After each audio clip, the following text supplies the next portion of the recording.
Bien, bonjour à tous. C'est avec un grand plaisir et je remercie les organisateurs de m'avoir invité pour cette série de conférences très intéressantes. J'ai beaucoup apprécié la conférence de Jean-François, mais on se connaît depuis très longtemps tous les deux, et la conférence de ce matin qui va dans le sens effectivement des idées que je développe sur le volet application du durable à la viticulture. Donc je vais effectivement vous parler de l'application viticole. Je suis moi-même un peu viticulteur en Champagne, aussi agriculteur par mes origines paysannes. Donc j'essaye d'avoir une approche assez pratique des choses, mais donc je vais vous faire passer le fruit de l'expérience que nous pouvons avoir au travers notamment d'un projet qui associait les fruits et légumes auquel avait d'ailleurs participé Jean-François, et puis un autre projet européen qui est en cours, que j'évoquerai à la fin de mon intervention, et qui donnera beaucoup d'informations sur ce thème changement climatique au niveau de la viticulture, en libre accès sur un site internet, en cours de finalisation. Donc juste quelques mots, beaucoup d'entre vous certainement connaissent l'Institut français de la vigne et du vin, avec notamment l'équipe de Gaillac et les collègues du Sud-Ouest. Donc pour ma part, effectivement, j'anime le pôle environnement qui s'appelle maintenant durable, avec un travail depuis très longtemps sur la gestion des effluents de cave, déchets, au lavage des pulvérisateurs. Et puis, depuis quelques années, j'ai souhaité effectivement intégrer aussi le volet terroir, que je considère comme un écosystème culturel pour faire la liaison avec ce qui a été dit ce matin. Donc valorisation des paysages, de la biodiversité. Et puis donc ce côté effet de serre et changement climatique. Donc je vous parlerai majoritairement de l'aspect adaptation, mais on verra sur la fin que je vous montrerai aussi comment la filière viticole, et je pense que c'est transposable également à la filière agricole, peut apporter sa contribution pour diminuer cet impact effet de serre qui a été décrit de manière très didactique par Jean-François. Donc vous pouvez retrouver beaucoup d'informations sur notre site Vigne et Vin, qui est en cours de refonte et qui va être renouvelé pour le Vinitec de Bordeaux fin novembre. Alors bien sûr, le climat, c'est un élément important en viticulture. Hein, c'est l'une des bases importantes, principales de nos terroirs, au-delà de l'aspect géomorphologie, ce qui d'ailleurs contribue à des paysages remarquables un petit peu partout dans le monde. C'est un sujet qui me passionne. Donc cette viticulture s'est développée dans des zones très favorables à la vigne, autour de la mer Noire, puis dans la Méditerranée, et grâce probablement d'ailleurs à un savoir-faire technique, notamment les Romains ont pu faire remonter la vigne un petit peu plus haut pour aller jusqu'à une région que je connais bien, la Champagne, avec, on en reparlera tout à l'heure, quelques parcelles également qui se développent un peu plus au nord. Donc ensuite le développement en Amérique, donc Amérique du Nord, Amérique du Sud, et également donc, dans les zones favorables de l'hémisphère sud, donc en Afrique et en Australie. Alors parfois on a des vignerons courageux, téméraires, qui développent de la vigne dans des conditions extrêmes. Je viens d'ailleurs d'écrire un article pour ceux que cela intéresse dans la revue des œnologues, un numéro spécial sur le volet thermique et climat. Donc des vignobles extrêmes qui vont Jean-François a parlé tout à l'heure du Québec, qui développe un petit peu de vignobles, qui est en croissance, et des vignes au contraire dans des zones tropicales. Alors la France a cette chance par rapport à d'autres pays d'avoir une très grande diversité climatique. Et c'est ce qui a fait sa richesse viticole au travers de sa diversité de terroirs et de cépages. Et ce qui fait que nos cépages, effectivement, sont développés un peu partout dans le monde. Donc un vignoble avec des conditions donc très chaudes méditerranéennes, jusqu'à la limite actuelle de la possibilité de culture de la vigne, jusqu'à la Champagne, donc avec effectivement des zones intermédiaires, donc notamment Val-de-Loire et Bordelais. Alors, comme ça a été précisé tout à l'heure, et donc il y avait une courbe ce matin intéressante, les dates de vendange, notamment, donc, ont été avancées selon les régions de 2, 3, voire 4 semaines par rapport aux conditions que l'on connaissait vers les années 70. C'est d'ailleurs intéressant de voir qu'un organisme qui s'appelle l'ONER, qui a été initié suite à un rapport parlementaire pour recenser un petit peu tous les indicateurs qui permettent de cerner ces évolutions climatiques. Et la vigne est l'une des plantes les plus prisées parce qu'elle est très observée et elle a une réaction très, très directe par rapport au climat. Donc ce site prend en référence un certain nombre de régions alsaciennes et au travers de ces courbes, on peut voir qu'effectivement, on a une diminution du stade, donc une avancée des stades phénologiques et souvent un raccourcissement du cycle végétatif. Et ce qui est le plus parlant pour le vigneron, d'ailleurs on a eu l'occasion de le valider au travers d'un travail d'enquête, donc une avancée significative des dates de vendange. Ça a été un petit peu évoqué ce matin.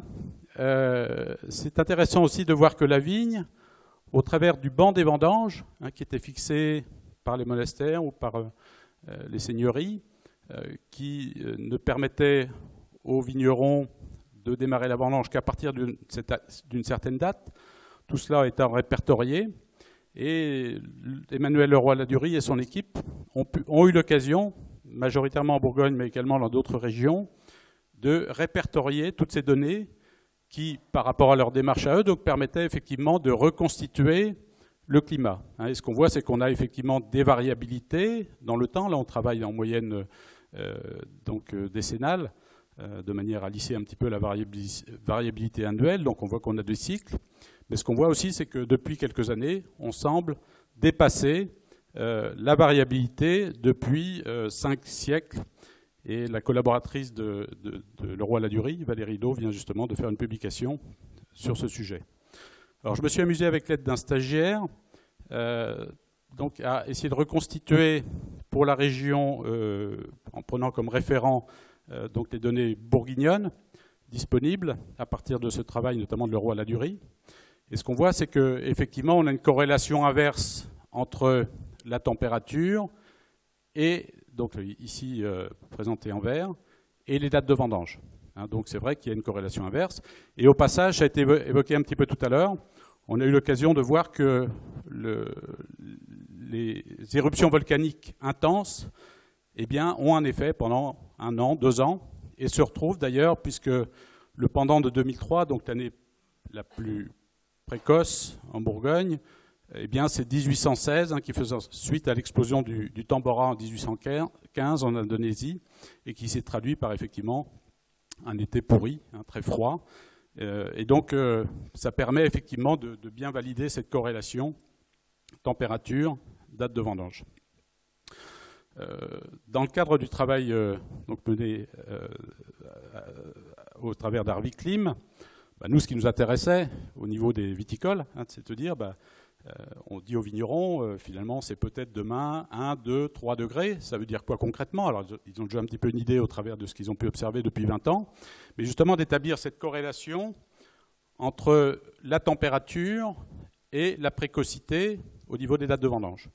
Et pour faire court, donc pour avoir une idée globale, on constate qu'une élévation de 1 degré, à condition de culture identique, c'est une avancée de 10 jours des dates de vendange, 8 à 12, si on prend une fourchette un peu plus large. Et tout ça était assez bien corrélé un petit peu dans toutes les régions françaises. Donc c'est un travail qui était, vous voyez que c'est intéressant, ce qui était passionnant au travers de ce projet, finalement d'utiliser le savoir des historiens qui peut nous servir, nous, d'un point de vue technique, et aussi sensibilisation des viticulteurs.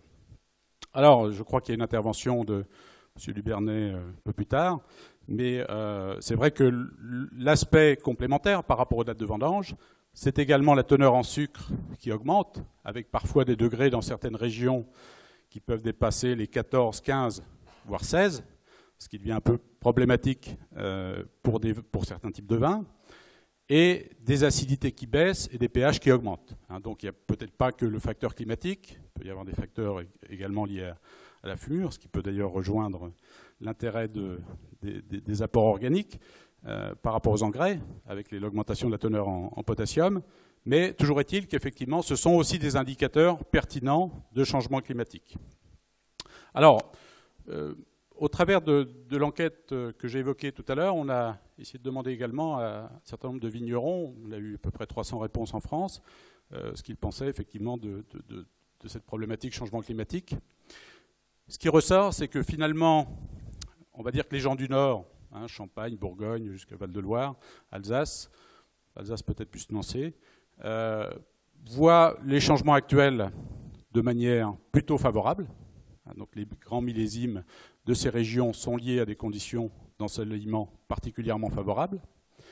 Et par contre, on voit poindre une inquiétude significative lorsque l'on descend vers le sud, sud-ouest compris, mais sud-est encore de manière plus importante, avec ces problématiques d'augmentation de degrés, de diminution de l'acidité, et parallèlement des pertes de récolte aussi, hein, par effet de stress hydrique.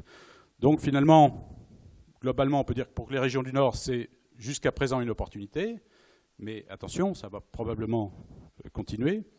Et pour le Sud, c'est déjà un sujet d'inquiétude. Alors tout cela, évidemment, va dépendre des scénarios, de la concrétisation, des hypothèses. Et vous savez qu'au travers d'hypothèses qui vont du doublement au triplement de la concentration en gaz carbonique, eh bien, on a une fourchette hein, sur les anciennes données du GIEC qui doivent être donc révisées en 2013, une fourchette qui va d'environ 1,5 degré à 5,5 degrés, hein, ce qui est une fourchette très large, puisqu'on sait qu'effectivement, une variation de 1 degré, c'est environ 180 km plus au sud. Donc ça veut dire que la région que je connais bien, la Champagne, avec 5 degrés, c'est Montpellier, si ce n'est Perpignan. Donc évidemment, entre 2 degrés et 5 degrés, les conséquences ne seront pas les mêmes. Alors quelles sont les pistes d'adaptation par rapport à nos vignobles?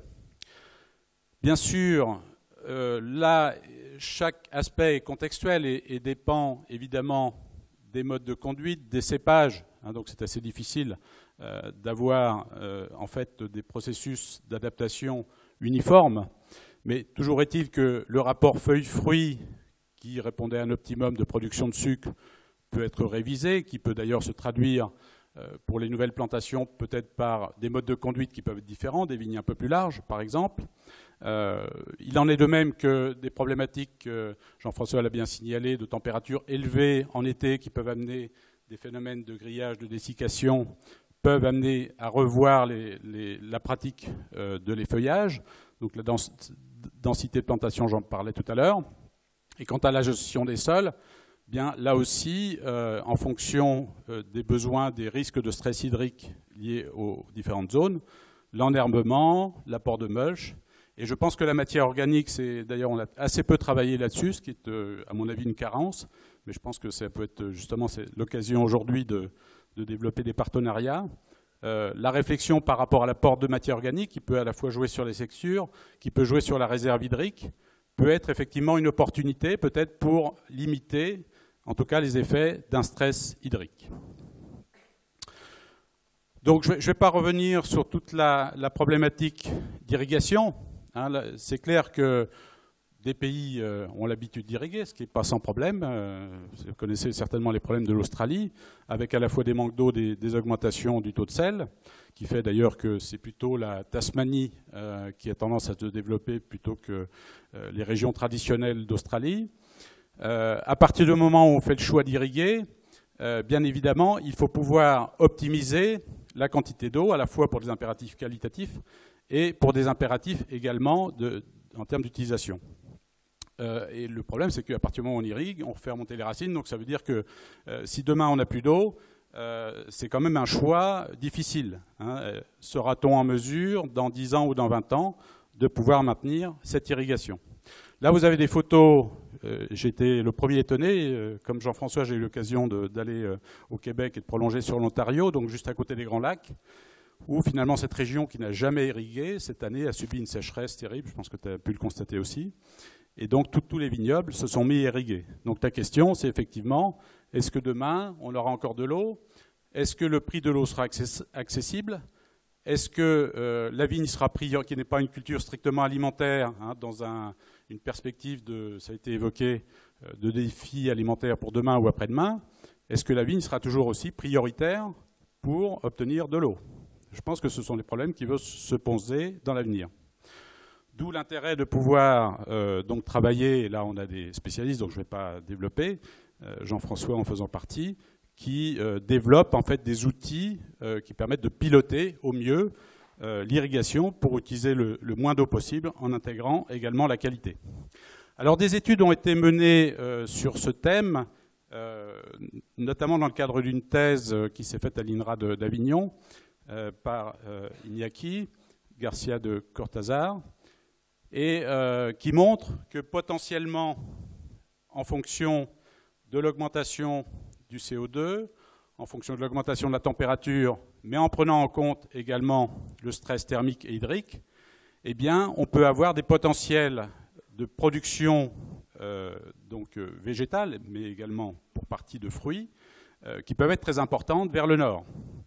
À l'inverse, il semble que pour le sud, l'eau devenant facteur limitant, eh bien, on irait plutôt, ce qui est d'ailleurs en train de se produire, vers une diminution des rendements. Là, on est sur le moyen terme, enfin sur le long terme, même 2070-2100. Et pour le Bordelais, si on prend une région intermédiaire, c'est très variable selon les zones.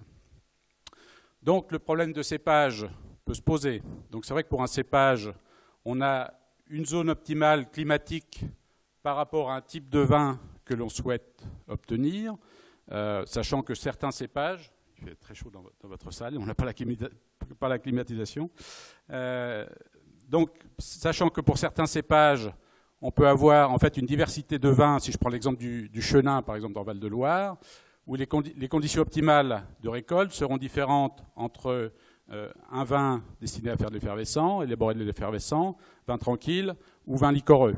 Donc effectivement, cette zone optimale correspond au type de produit que l'on veut avoir au niveau des vins. Donc si on est effectivement en conditions trop froides, on va manquer de sucre, ce qui se passe d'ailleurs pour certaines régions parfois qui commencent à développer de la vigne, ce qui peut être le cas de l'Angleterre pour certaines années, et dans des zones trop chaudes, qui peuvent se poser effectivement par rapport à cette évolution, manque d'acidité, trop de sucre, donc autre problème. Donc à partir de là, l'indice de Hughlin qui a été calculé par Hughlin, qui peut être complété par d'autres indices, mais enfin c'est toujours une approche en base 10, donc on considère qu'au-delà d'une moyenne de 10 degrés jour, eh bien c'est une température, on va dire, efficace pour la pousse végétative de la vigne et également pour donc la maturation des raisins. Et donc, à partir effectivement de cette variabilité en termes de besoins climatiques, on va retrouver des cépages plutôt adaptés aux zones nord et plutôt adaptés aux zones sud. Alors, à partir de là, bien évidemment, on peut se dire, si demain on a 2 ou 3 degrés en plus, bien évidemment, peut-être que le cépage optimal d'aujourd'hui, merci pour le haut, c'est vrai qu'il fait bien chaud. Le cépage optimal d'aujourd'hui ne sera peut-être plus demain. Bon, sauf peut-être à modifier ces conditions de culture. On peut avoir, je pense, jusqu'à 1 à 2 degrés de variation. Mais c'est vrai que si on est sur des variations de 4 à 5 degrés, eh bien, peut-être que des régions vont se poser la question, au moins en assemblage, de l'introduction de nouveaux cépages. Et des travaux ont été menés. Alors, Des travaux ont été menés par l'INRA et qui montrent que, par exemple, la Syrah, sur un scénario de 5 degrés, pourrait monter jusqu'à la Bourgogne, voire à la Champagne, puisque finalement, on va retrouver des conditions méridionales. Bon, tout ça, c'est effectivement théorique. Je pense que le vigneron aura à cœur d'essayer de maintenir le plus longtemps possible ces cépages, en tout cas dans notre vision de terroir qu'on a en France, mais il est clair que on peut avoir un dilemme entre évolution si on est à 1 degré ou 2 degrés, ou révolution si on atteint effectivement des valeurs de 4 à 5 degrés. Alors, évidemment, ce réchauffement climatique, je vous l'ai dit pour l'instant, est plutôt bien perçu par les régions nord, mais, et donc des régions encore un petit peu plus au nord, je pense à l'Angleterre, se réjouissent de ces changements climatiques. Et d'ailleurs, puisque les Anglais sont associés à un projet européen sur ce thème, eh bien, ils sont en train de planter très largement, un certain nombre d'étudiants de la fac de Reims qui sont dans ces caves, même si pour des années difficiles, comme c'était le cas cette année, entre la fleur très arrosée, très froide, des pluies intenses comme on a eu chez nous, mais encore plus chez eux, donc on favorise le mildiou, la récolte est quand même faible. Mais voilà, donc pour l'instant, il y a une plantation en disant si dans 10 ans, 20 ans, on a 2-3 degrés de plus, eh bien, on sera dans des conditions optimales, avec en plus un sous-sol proche de la Champagne. Donc c'est vrai qu'ils sont en train de développer un vignoble axé sur les effervescents. Alors, pour terminer mon intervention, pour mettre tout cela un petit peu en perspective, donc on a deux projets qui sont en cours. L'un qui est coordonné par l'INRA, le projet donc la cave, qui vise à une approche interdisciplinaire donc sur ce thème changement climatique, majoritairement par rapport à la vigne. Et puis un projet donc Leonardo donc qui vise à développer de la formation Internet sur ce thème avec une plateforme ressources. Alors je vous passe une ou deux diapos. Donc l'idée c'est d'avoir une présentation didactique sur l'aspect qu'est-ce que le climat, comment la vigne réagit par rapport au climat, qu'est-ce qu'on a pu observer ces dernières années et comment s'adapter, justement le thème de mon intervention, demain. Avec une plateforme ressources qui va regrouper les publications, pas simplement françaises, mais qu'on a un petit peu partout dans le monde, le site étant multilingue, notamment anglais et italien, en plus du français. Et donc on aura là, je pense, un support d'information très intéressant pour peut-être vous-même qui demain serez concernés par tout cela. Alors je vais terminer mon intervention pour dire quand même quelques mots, parce que je pense que ça rejoint la problématique de matière organique, vis-à-vis de l'aspect atténuation. C'est-à-dire que chaque filière, nous-mêmes aussi, au travers de notre vie de tous les jours, on doit essayer de faire en sorte de réduire notre impact sur l'effet de serre. Et donc dans ce cadre-là, eh bien, vous avez sûrement entendu parler de la notion de bilan carbone. Donc c'est un système qui permet de quantifier notre impact sur l'effet de serre. Donc l'effet de serre, donc c'est intéressant parce que ça rejoint effectivement aussi la problématique d'utilisation de matières organiques. Ce qui nous intéresse, c'est ce que l'on a, si on prend l'exemple du carbone, mais qui n'est pas le seul gaz, dans l'atmosphère. On n'a qu'une petite partie de carbone sous forme de CO2. Une partie plus importante se retrouvant au niveau donc de la partie terrestre et la partie la plus importante au niveau effectivement de la mer, avec d'ailleurs des phénomènes de sédimentation qui nous amènent ces énergies fossiles. Donc aujourd'hui, on rejette 6 à 7 milliards de tonnes de carbone par an. Quelle sera la quantité qui sera rejetée demain ?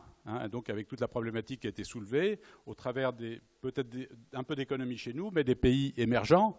Jean-François a cité l'Inde, la Chine est dans la même problématique. Pourquoi eux ne doivent pas finalement faire ce qu'on a fait nous il y a un siècle ou un peu plus d'un siècle? Donc c'est la grosse inconnue qui va déterminer au final donc ces aspects effectivement changements, donc ces températures, ces augmentations de température que l'on pourra observer.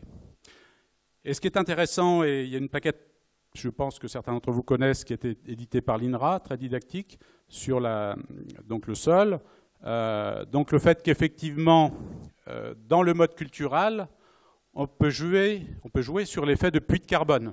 Et donc selon le type d'amendement que l'on va faire, et en particulier l'intérêt de la matière organique, en prenant bien sûr en compte quand même la minéralisation, mais c'est vrai qu'au travers effectivement d'un stockage carbone, eh bien, on a la possibilité de contribuer finalement par un effet de puits à limiter l'impact sur l'effet de serre au travers du cycle sur lequel je ne reviendrai pas, que vous connaissez tous. Voilà. Alors, pour terminer donc cette intervention, je pense que le lien par rapport à la gestion des sols, qui est le thème au-delà aussi peut-être des aspects que je n'ai pas évoqués, mais qui peuvent concerner des apports foliaires, qui pourront peut-être favoriser aussi, limiter l'impact du stress hydrique. Je pense que c'est une piste qui est peu explorée pour l'instant, mais qui mériterait de l'être. Eh bien, je pense que la matière organique, thème de ce colloque, est important. Et donc je vais reprendre cette réflexion de Pierre Stengel de l'INRA, qui dit que plus que jamais, donc non seulement notre nourriture, mais la biosphère entière, dépendent de ces quelques décimètres de roches altérées qui couvrent les continents. Cela impose une vision plus intégrée du sol, dans laquelle l'agriculture, l'alimentation et l'environnement sont étroitement imbriqués. Merci de votre attention.